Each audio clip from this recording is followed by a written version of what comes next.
So let's first start off, Fred, with how things shook up with the first pick. Was it a surprise? Was this something you had heard, or did this kind of catch you off guard when the trade came down and the Browns were able to acquire a second round pick in this year's draft, a first round pick for next year, primarily? Those were the goods in order to just move down a few spots and then not take Travis Hunter. I know a lot of fans are probably getting their hopes up on that. But were you kind of taken off guard by that, or is that something you had heard? Well, about the last couple of days of the draft, before the draft, are starting to get rumblings that they were listening to offers. And turns out they pretty much had a deal in place a couple weeks before the draft took place with Jacksonville, that if indeed Cam Ward was not available at 1, they would trade down with him to 5, for that. But if Cam Ward was available, if for some reason Tennessee was bluffing and he was still there, the deal was off. Okay. And we all know that Ward went to Tennessee.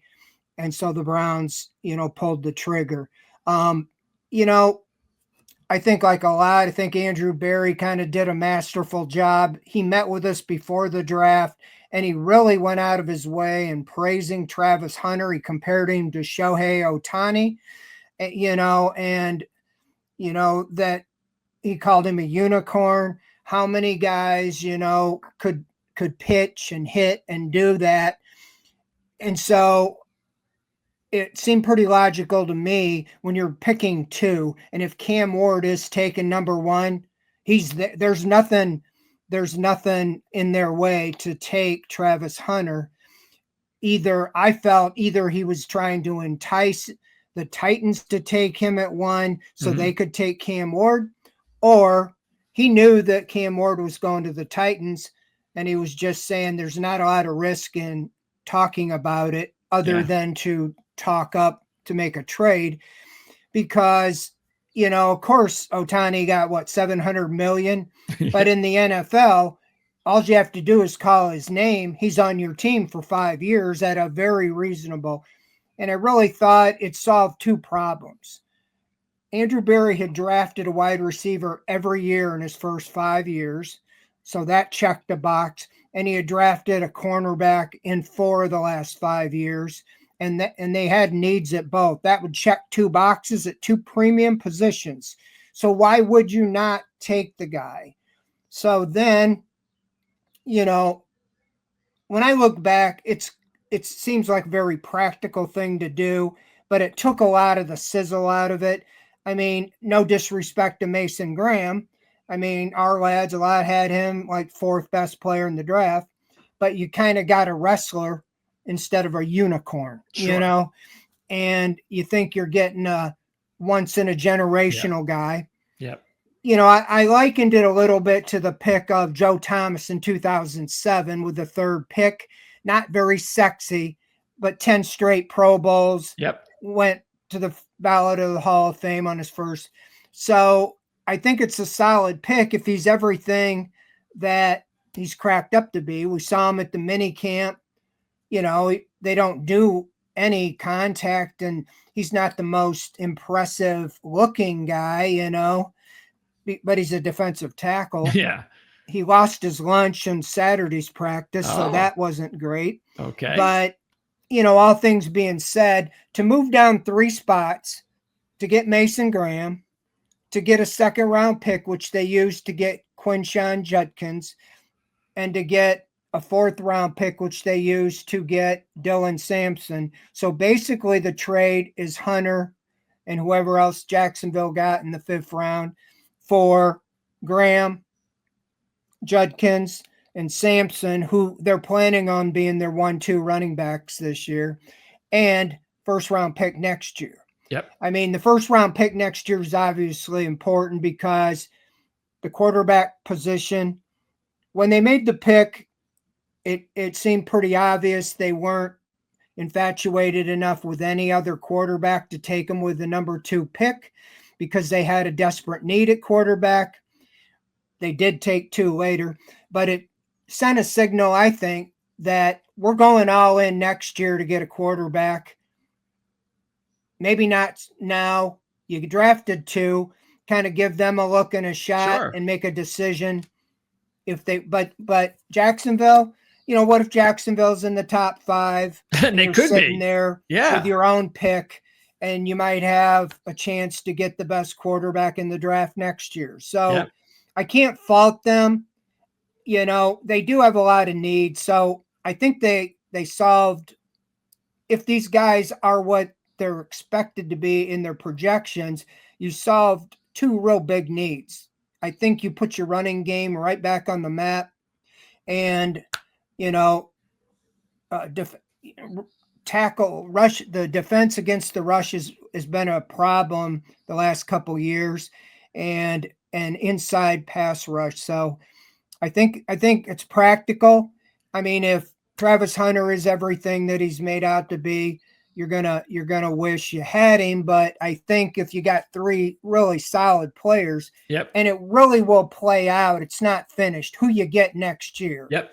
In the first round. Yeah, if you get a franchise quarterback or a game-changing guy or 2 of them, that will help. I think they're playing the long game. They realize, Travis Hunter might not put us in the Super Bowl this year. So why not address some other needs? Yeah, when I first heard of the trade, a couple of things went through my head. Initially, it was, I think it's a smart move. Again, you went through the whole reasons why. On the other side, taking the negative side or just the opposite side, it was like, Cleveland's done, and we've talked about this the last few years. They've done a good job in personnel. This is a deep roster, is talented roster. They need a quarterback. We all know that they have one. They should be a playoff team, and it could be a Super Bowl contender. But what this team needs more than anything are difference-making players. They have a lot of talent, but they only have like one difference-making player, and they could have really used another one. And now I guess the question is going to be, again, like you said with Mason Graham, how do we know? Maybe he's going to be that good that it will compensate. But these are the questions. That's why they earn the hard they earn the hard cash in order to make the big decisions. But do you think a lot of the fans, I know they're probably, was it like 50-50 as far as how the fans took it? Yeah, I don't think, they had a big pre-draft party down at the stadium. They had Journey, actually. And a lot of us were making a joke saying, I don't know if they're, going to be playing Don't Stop Believing. So we thought they're certainly not going to trade down. I mean, you're going to take Travis Hunter to Journey with Don't Stop Believing. I wasn't there. I didn't hear really more, but I do think most people kind of took it as the practical side of it, but I think there was disappointment because of what I said. Yeah. There wasn't that spectacular sizzle. I mean, and you could see, a lot of people right up to the end still wanted Shedeur Sanders with the 2 pick. I mean, or taking a quarterback and they passed on quarterbacks like 5 times before they took one. Yeah.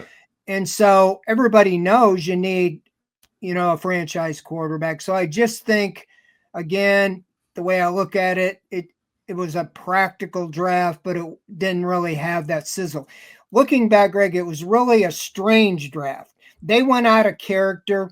They never use high draft picks on running backs. That's right. They never really use high draft picks on linebackers, and they used the first pick in the second round on a linebacker when they had all them quarterbacks available and and wide receivers and playmakers. And so from that aspect, they went out of character. And when everybody expected you need a wide receiver, they didn't take one. No. And they've needed wide receiver. That was one of the big needs, was a wide receiver. And they really, after the draft, they signed Deontay Johnson. But, that could be a problem waiting to happen. Yeah. I mean, who knows what happened to him last year when he was 3 different teams. Obviously he has talent, and this is kind of like his last chance maybe. But, so it's really, they kind of went totally He's drafted an offensive lineman every year. He didn't draft an offensive lineman. So it was just really off script. I mean, from the first 5 years, Andrew Berry, 2 quarterbacks, 2 running backs, and a linebacker and a defensive tackle. So all good players, though. Yeah, I mean, Yep. it's really is going to have to bear out. I mean, they still went, we're going into after the draft without a starting safety. I mean, they let Juan Thornhill go. Rodney McLeod retired, and they didn't sign any until I see today. I think they signed a couple veteran safeties. I don't know if they've been announced, but Devontae KZ or something, and Rayshawn Jenkins. I know Jenkins had tried out. I didn't see that announced, but it was announced on the internet by reporters or two. So yeah, I mean, they still have some needs, and some depth, but I like the tight end they got in the 3rd round, and so they addressed some areas of need, but it was strange. There's no question they're rejuvenating their running game, and really the bittersweet part, it kind of means probably the end of Nick Chubb by going out and getting 2 top end backs. I mean, I wanted them to get either one of the Buckeye backs, either Judkins or Henderson, and they got Judkins, and they just said Sampson was just too good to pass up, and it was there in the 4th round. You look at him, SEC Offensive Player of the Year, so you can really see a 1-2 punch there at running back. Their running game tailed off. They're going back to the wide zone scheme, brought in a coach who was a disciple of Bill Callahan, and they're going back to that style of play. So you can see Judkins, Sampson, probably Judkins being the bell cow. And so I expect them to really commit back to the running game. And that's the style of play Kevin Stefanski plays best with Joe Flacco, Kenny Pickett, or if one of these rookies emerge.